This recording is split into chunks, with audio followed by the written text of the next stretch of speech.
by putting the nail through the plastic, you're actually puncturing the plastic and decreasing its structural integrity. But because the nail is nailed in tight to this rubber, it sort of holds that hole closed.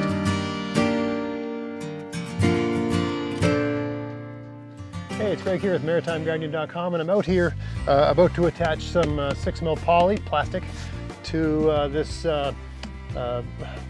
hoop house, low tunnel, row tunnel, microclimate, dome, whatever you want to call it, right? This microclimate that I'm going to use in one of my garden beds to artificially get things a little bit ahead of schedule, right? And it dawned on me that you know, there's really two options for, at least in my mind, two options for attaching the plastic to the wooden frame. One, I guess you could tape it to, but tape is not going to stand up to the environment. I suppose you could glue it, but really I don't think that's a good option. You need to be able to fasten it.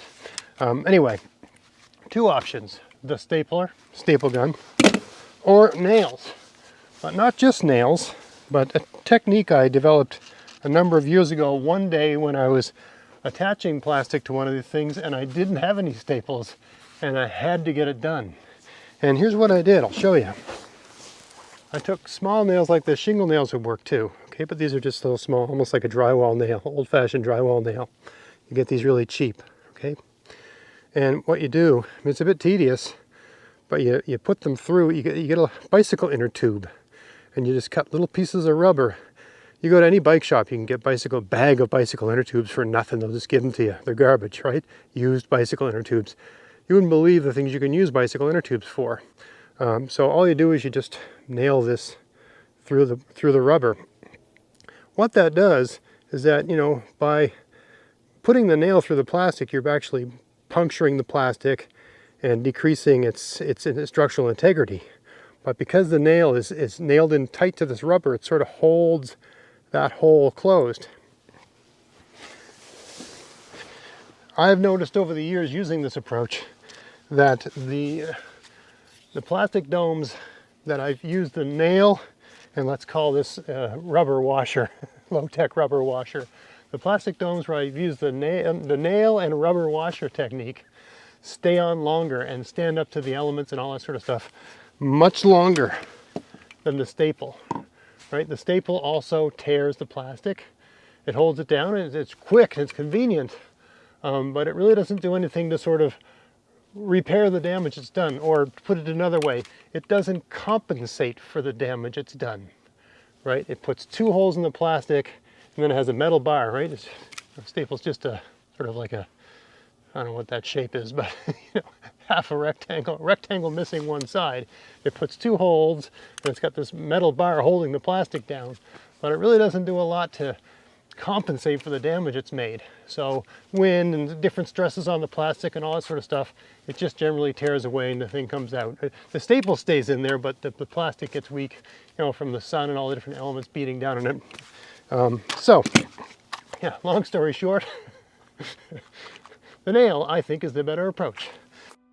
So here I thought I'd talk through the process of nailing the 6mm poly onto the plastic dome, as I think I've done a video on this before, but I know there's going to be questions. And first off, I apologize for the lousy camera angle. I don't have a cameraman. I just sort of have the camera on a tripod, and I was working against the dying light of basically the sun had set, and I had about 20 minutes to get this done, so I was racing against that.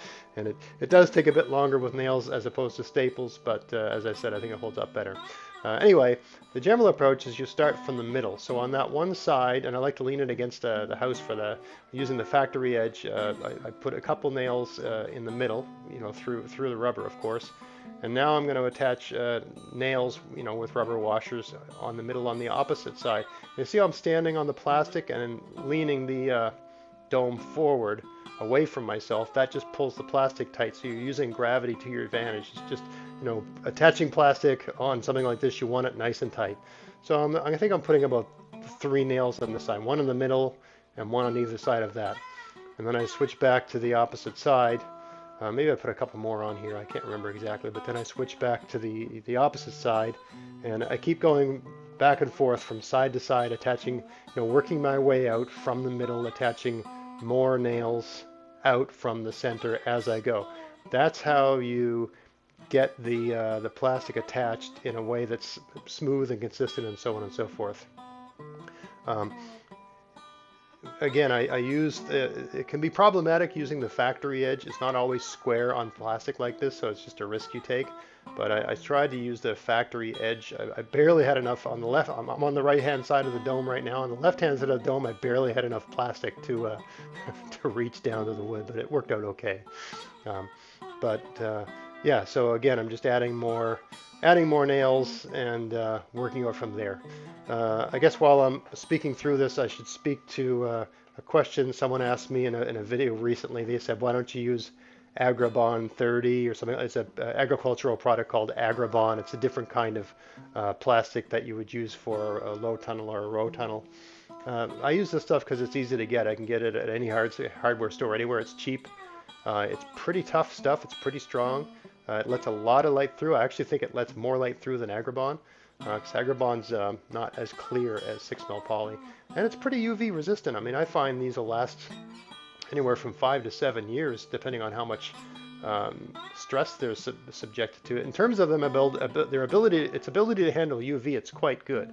It doesn't break down from UV exposure. It breaks down from just rubbing against things like anything would, right? So it really depends on how smooth the surface it's draped over is.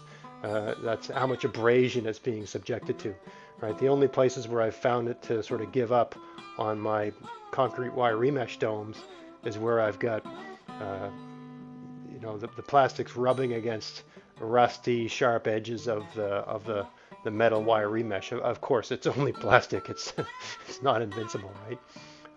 But that's the main reason I use this stuff. It's cheap and it's easy to get. I think, Agribon, I probably have to order it in. Whereas this stuff, anytime I'm near a hardware store, you pick up a 50-foot roll of this stuff and it'll last you, I don't know how many, a lot of years if you've only got a handful of these domes, right? And there's all kinds of little pieces left over that you can use for other things, little tiny domes, little tiny hoops, little tiny squares, different sort of micro. If you've watched any of my videos, all the different kinds of microclimates I create, really nothing goes to waste, right? So, and someone's going to ask here too. In this video, I actually changed from my usual modus operandi, and instead of I normally attach the end pieces separate from the side pieces. In this video, I actually did it all in one piece. So here I'm just trimming off the excess with a pair of scissors, right? And I think I'm using a knife here just to make it nice and neat and tidy. Probably being a little bit too anal retentive, but whatever. Anyway, that's just one more little step. But okay, so here I am putting the. So I cut this piece longer than the length of the dome, and now I'm going to fold this over. Now, I mean, there's pluses and minuses. Most of my other domes actually have the side piece separate, and it creates a nice air gap, and it really, it's not as tight, so it's not as good as holding heat as doing it this way, but there's less risk of the dome overheating, of course. This here way, it's much better in terms of holding heat. But yeah, if you're away from your house and it just gets super sunny on a given day, you could cook your plants. So it's all these things are, 6 in one, half a dozen in the other. The way I'm fastening the plastic here, I'm using darts. You just put a fold in it to hold it tight. The same way you'd bring in a shirt, if you were a tailor or seamstress or whatever. Same basic idea. You create a fold. You've got a square piece of material and you're trying to make it adapt to a circular piece of geometry, right? Again, I apologize for the poor lighting here. It was almost dark by the time I finished this here, so I don't do the other end of this in this video because I just ran out of light. I did it off camera in the dark, and I probably hit my fingers a good number of times trying to do it in very, very poor light. So again, I apologize for the poor light and the poor camera angle, but I thought I'd just leave the camera on, and maybe some people can pick up a few tips just from watching what I'm doing here, and You know, it's not the, I appreciate that it's not the ideal instructional video, but I guess I don't have to do. So yeah, that's how you do it. All right, well, I was hoping to get the whole thing done before I lost my shooting light, but I got another 5 minutes to go, and I'm just about at a light here, so I thought I'd just wrap her up. Anyway, you get the idea, right? I mean, I'm just doing some darts here on the end. Maybe I'll shoot another video another time showing how you do that technique. But anyway, that's the general idea.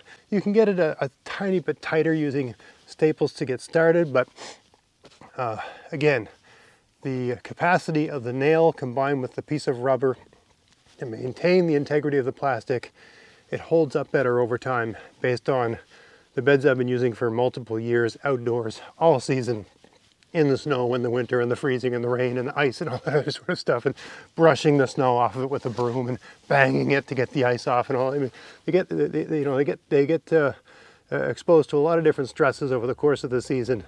And yeah, I found the nail with the piece of rubber, washer, gasket, whatever you want to call that, inner tube, tends to tear less than just staples. So I hope you found that interesting. If you did, please like, share, subscribe. Check out my podcast, maritimegardening.com. And until next time, get out there, get at it, have fun in your garden. Thanks for watching.